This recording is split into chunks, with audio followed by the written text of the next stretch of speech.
Preparem-se, porque o caso de hoje é repleto de surpresas e reviravoltas. Os Morrison pareciam uma família normal, tranquila e feliz. Entretanto, como lava ser expelida por um vulcão durante uma erupção explosiva, logo os segredos dessa família começaram a ser revelados. Este caso inclui um assassinato, um barco de luxo que foi incendiado, um relacionamento amoroso entre duas pessoas da mesma família e um homem que não era o assassino, mas era tão malévolo quanto ele e que só teve a sua identidade revelada graças às análises de DNA. Ruby Charlene Williams, de 17 anos de idade, conheceu Earl Morris, de 19 anos, em um bar e o interesse foi mútuo. Eles começaram a conversar e o interesse de Earl em se relacionar com Ruby não diminuiu, mesmo quando ela lhe deu uma notícia que ele não esperava ouvir de uma garota de 17 anos. Ela tinha um filho de quase 3 anos de idade. Earl e Ruby continuaram se encontrando e dentro de poucos meses eles já estavam casados. E Earl decidiu adotar o filho de Ruby, chamado Randall, e que tinha o apelido de Randy. Em 1989, Earl e Ruby já estavam casados há 30 anos e o casal teve mais 2 filhas. Dawna, de 28 anos, que era uma aspirante a cantora country e usava o nome artístico de Dawna Kay Wells, e era o seu pai, Earl, quem geria a sua carreira de cantora. A segunda filha era a Cindy, de 23 anos, que assim como Dawna, também já não vivia com os pais, mas ao contrário da irmã, Cindy não vivia sob os holofotes e trabalhava como garçonete.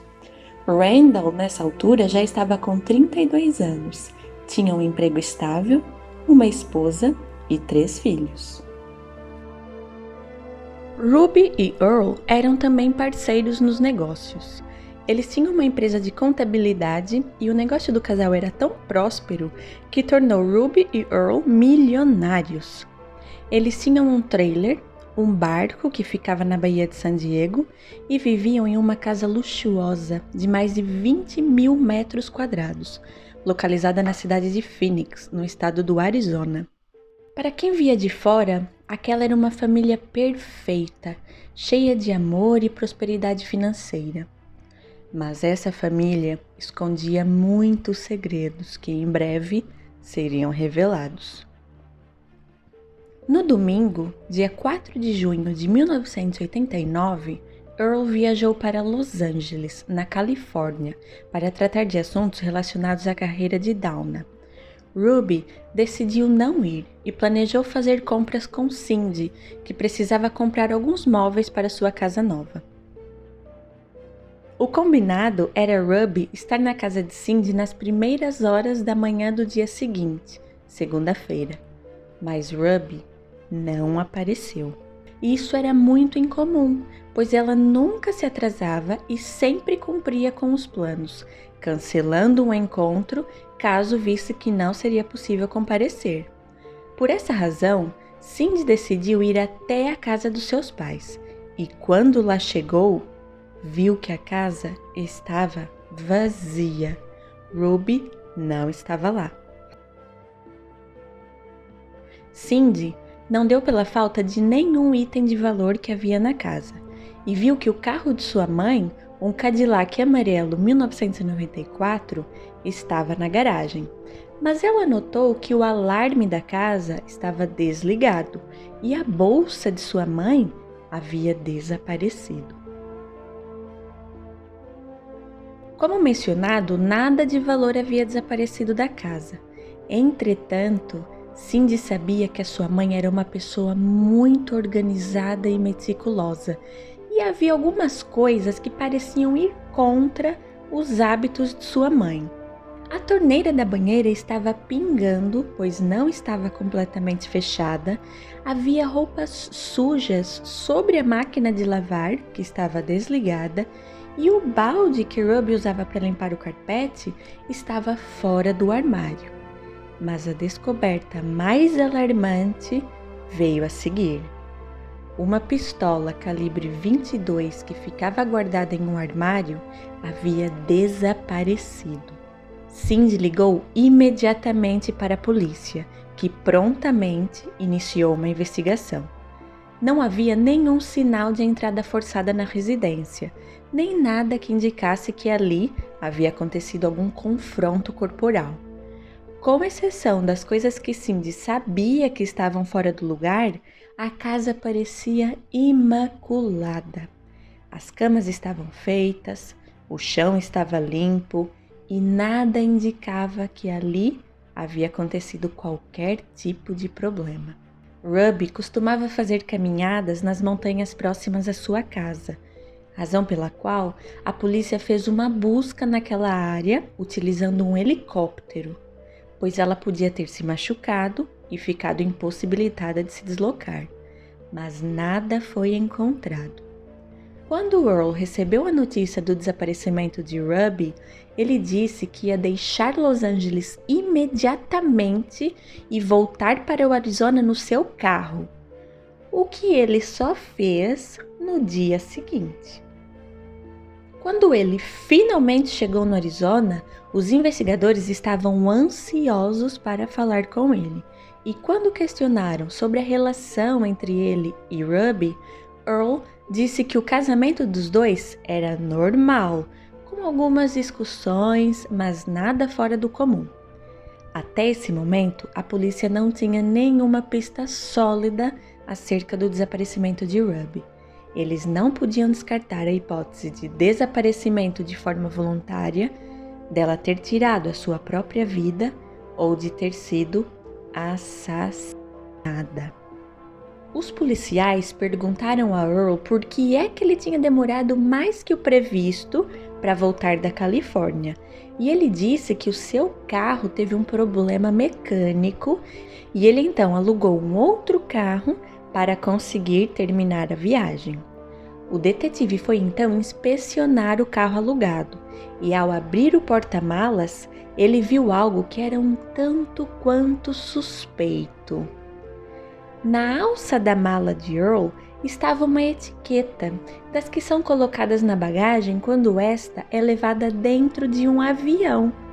E a etiqueta indicava que ele tinha feito um voo de San Diego para Phoenix. O detetive contactou a companhia aérea e solicitou que lhe fosse enviada uma lista com os nomes de todos os passageiros que estiveram naquele voo, mas o nome Earl Morris não constava na lista. Os detetives então descobriram que o nome completo de Earl era Galen Earl Morris.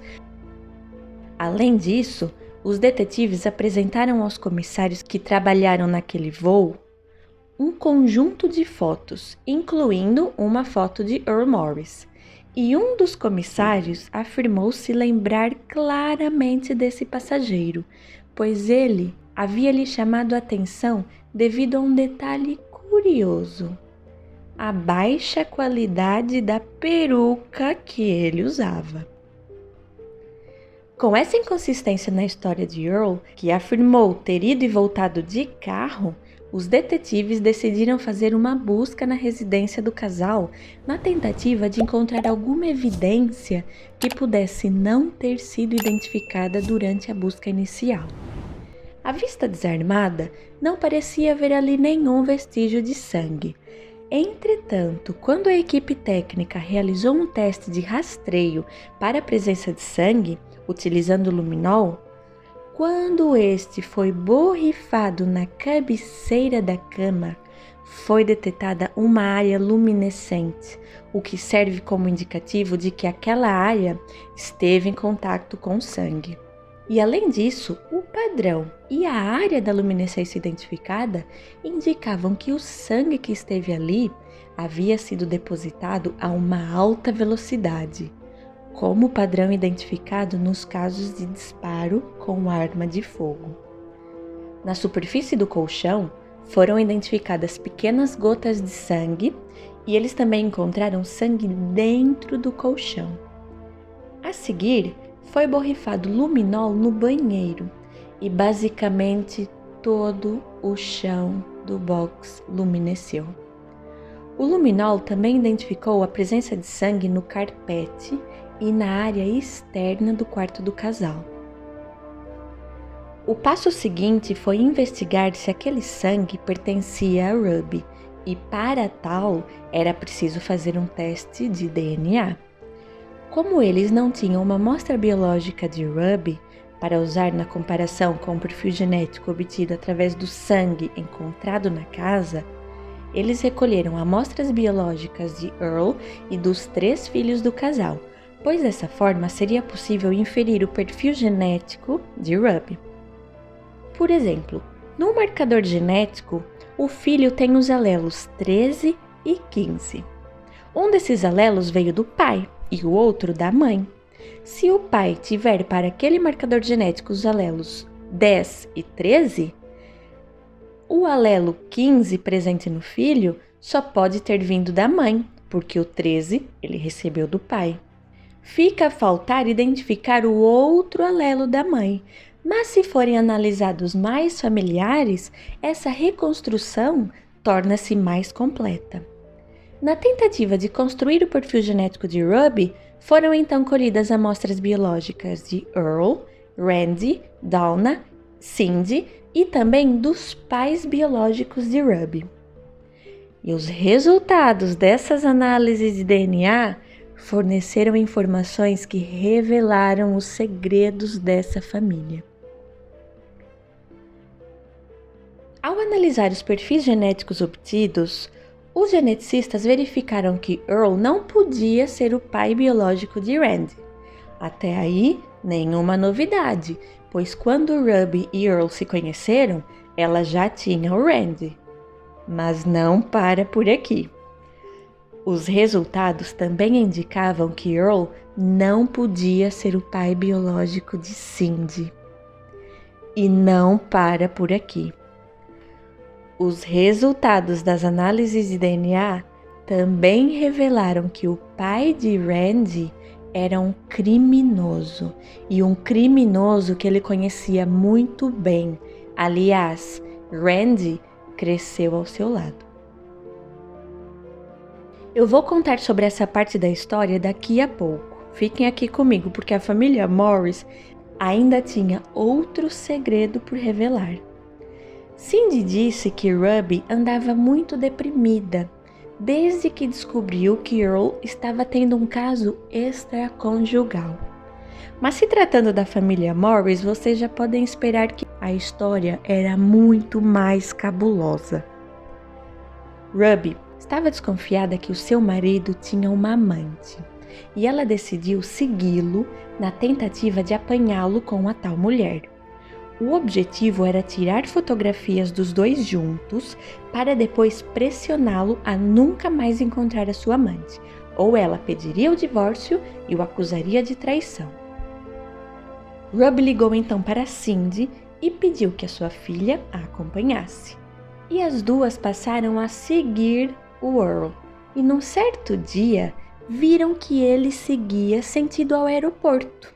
E como ele não ia viajar, elas desconfiaram que ele ia encontrar a sua amante. E elas estavam certas. Earl ficou na zona do desembarque à espera de sua amante, enquanto Ruby e Cindy estavam escondidas à espera de fotografá-lo com a tal mulher desconhecida. Mas essa mulher não era desconhecida de Ruby e Cindy. Para surpresa delas, a mulher que desembarcou em Phoenix e correu para os braços de Earl era Peggy Williams Hinton, irmã de Ruby. Ruby fez um escândalo no aeroporto e voltou para casa arrasada. E vocês acham que Earl reagiu como a essa situação? Ficou envergonhado, arrependido de ter o affair, ou pelo menos arrependido de ter sido pego? Não, senhora. ele disse que não ia terminar o relacionamento extraconjugal que tinha com Peg. A Ruby decidiu contratar um advogado para analisar os documentos da empresa e verificar se Earl estava dando algum tipo de apoio financeiro a Peg com dinheiro retirado da conta da empresa. Nessa carta, emitida cerca de 2 meses antes do desaparecimento de Ruby, o advogado dela solicita que Peg forneça informação acerca de todas as transferências bancárias feitas por Earl. A polícia também encontrou uma gravação de uma conversa telefônica entre Ruby e sua irmã, na qual Ruby confrontou Peg sobre esse relacionamento que ela tinha com Earl. Quando os investigadores obtiveram essas informações, a Peg passou a ser a suspeita de ter causado ou de estar pelo menos envolvida no desaparecimento de Ruby, pois ela tinha motivos e oportunidade.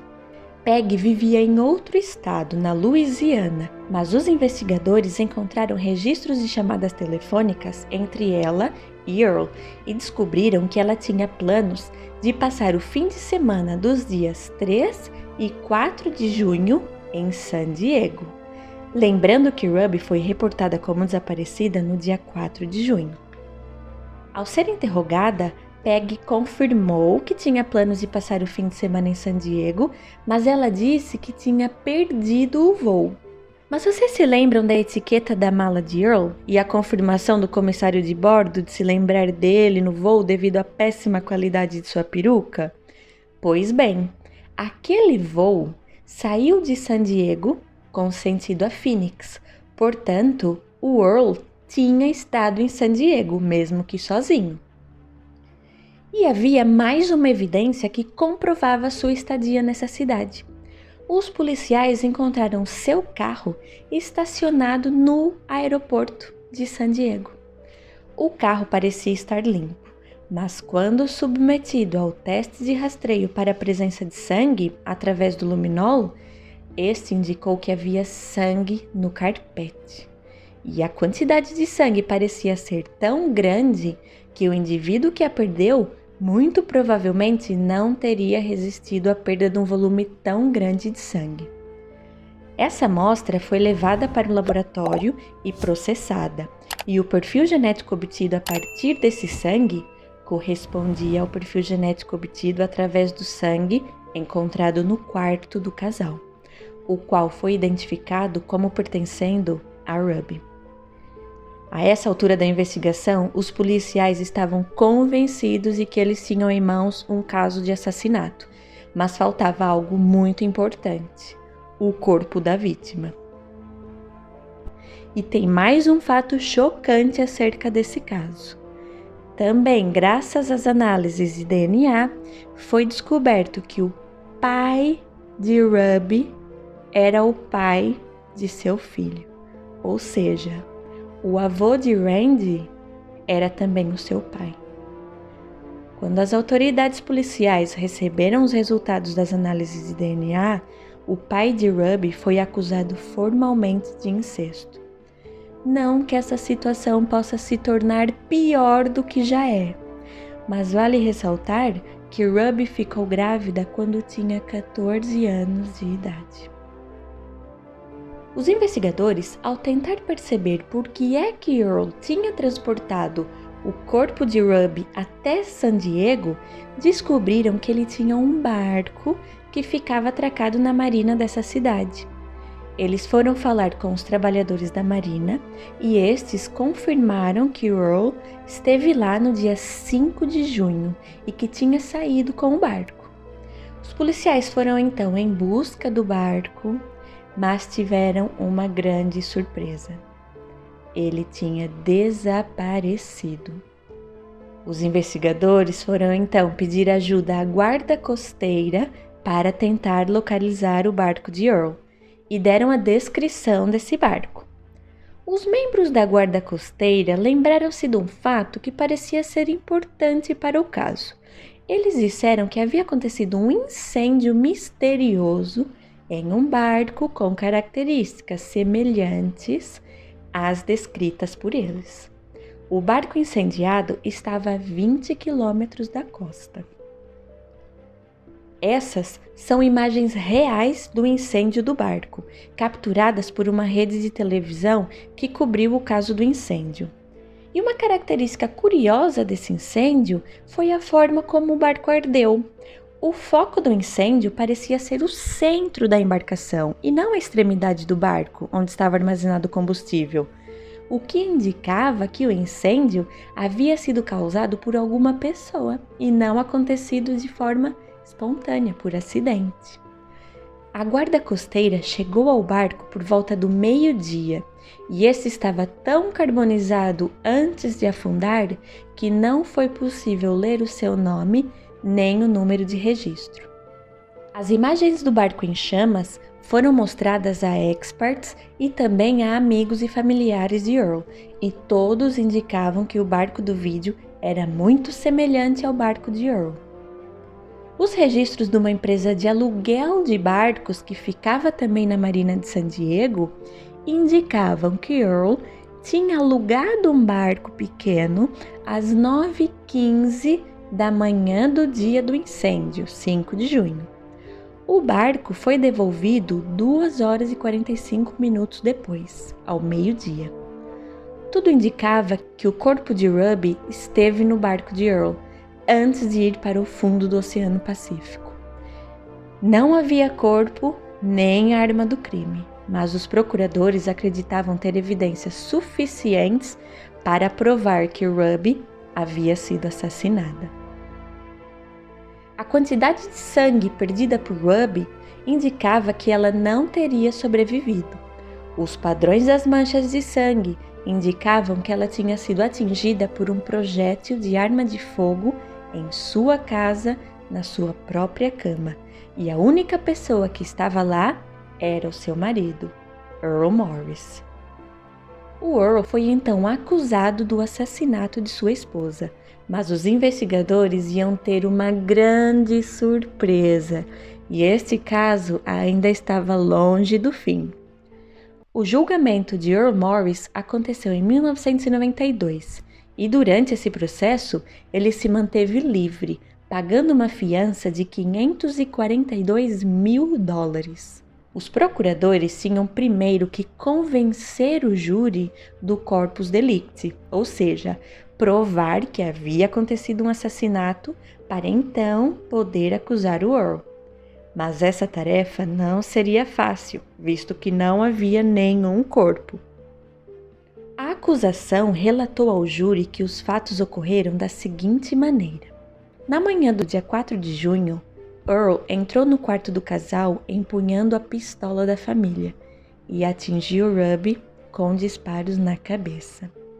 A seguir, ele arrastou seu corpo até o banheiro, retirou-lhe as roupas e colocou Ruby dentro da banheira, onde ele removeu o sangue que estava sobre ela.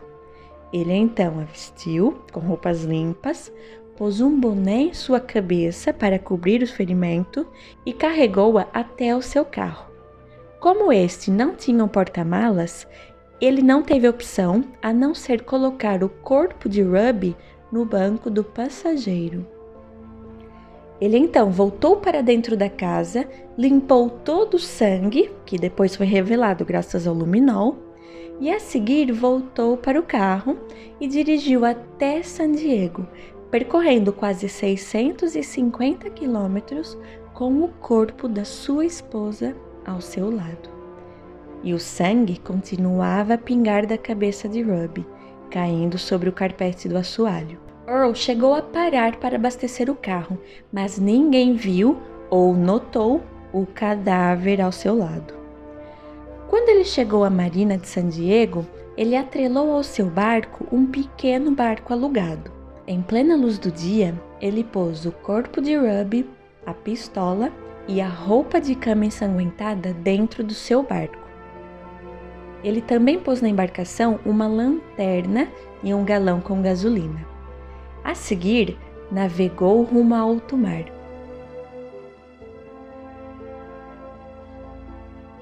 Quando estava a 20 quilômetros da costa, Earl preparou o barco para ser destruído pelas chamas, esperando assim destruir as evidências do crime, assim como o corpo de sua esposa. Ele entrou no pequeno barco atrelado ao seu, acendeu então a lanterna e atirou-a para dentro do barco da família.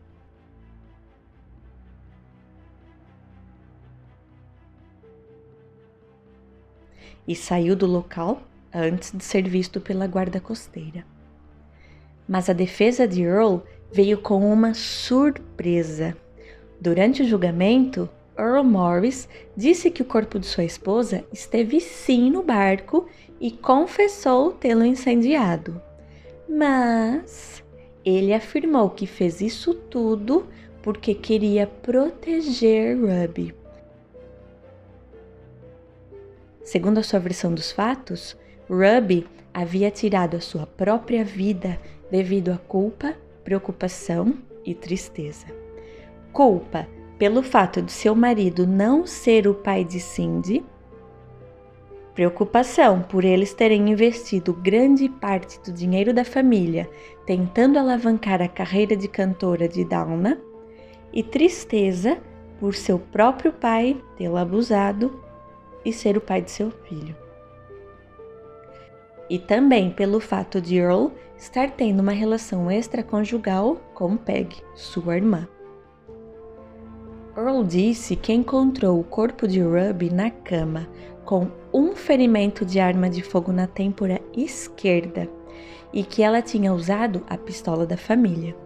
Ele sentiu medo de ser culpado pela sua morte, então decidiu desaparecer com o corpo. Mas as evidências forenses iam contra a sua versão dos fatos. Earl disse que Ruby tinha um ferimento na têmpora esquerda, mas ela era destra.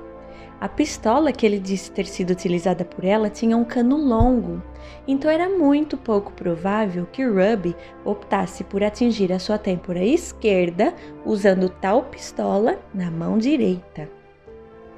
Além do que, a análise dos padrões de manchas de sangue que estavam presentes na cabeceira da cama indicavam 2 camadas de projeção, uma sobre a outra, o que indicava que haviam ocorrido 2 disparos. Apenas um disparo não poderia ter causado a distribuição de 2 padrões separados, projetando-se em 2 ângulos diferentes, e uma pessoa que vai tirar a própria vida não dispara 2 vezes contra a própria cabeça. Eu vou relatar aqui o que o jornal Phoenix New Times disse sobre Earl durante o julgamento. Um ex-piloto da Marinha, Earl Morris, de 1,80 m de altura, veste-se com elegância, tem boa postura e senso de oportunidade. Seu gosto em algumas áreas é questionável. Sua peruca preta, por exemplo, é óbvia demais. Gente, ele ainda estava com a peruca.